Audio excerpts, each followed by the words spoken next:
Ob zaključku Evropskega tedna mobilnosti so se v Kranju sestali predstavniki številnih slovenskih občin ter predstavniki Ministrstva za infrastrukturo.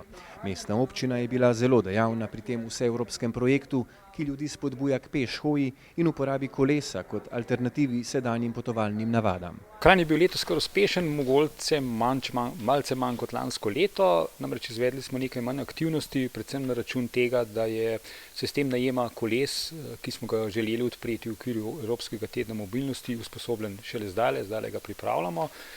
Vendar vse ostale aktivnosti se mi zdi, da so bili na dovolj velikem nivoju.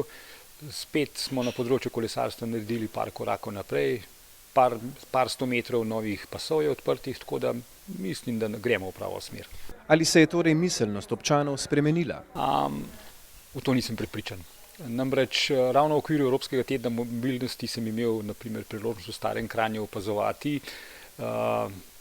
presenečen ugotavljati, da na primer hodijo z zelo dragimi avtomobili kupiti na glavni trg, kjer parkirajo ta avto in kupijo pol kile kruha, pol kile sadja. To se mi je zdelo, da smo še daleč od te trajnostne mobilnosti, ki je tako opevana in ki si jo vsi želimo. Na letošnjem Evropskem tednu mobilnosti v Kranju so prvič sodelovali tudi šolarji.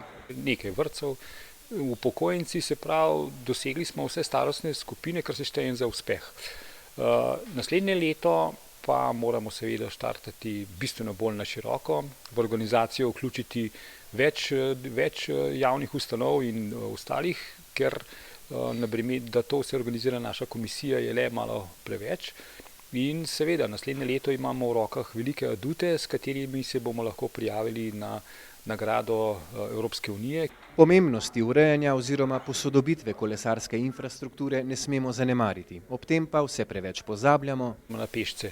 Namreč to, da je kolesarska pot urejena na pločniku, to je za nas popolnoma nesprejemljivo. Kolesarji pač med pešce nekako ne sodimo. Mi smo nekje vmes, med pešci in avtomobili, in tja mislimo, da se mora kolesarska infrastruktura usmerjati. Nekateri so že spremenili svoje potovalne navade in v službo prišli kar s kolesom.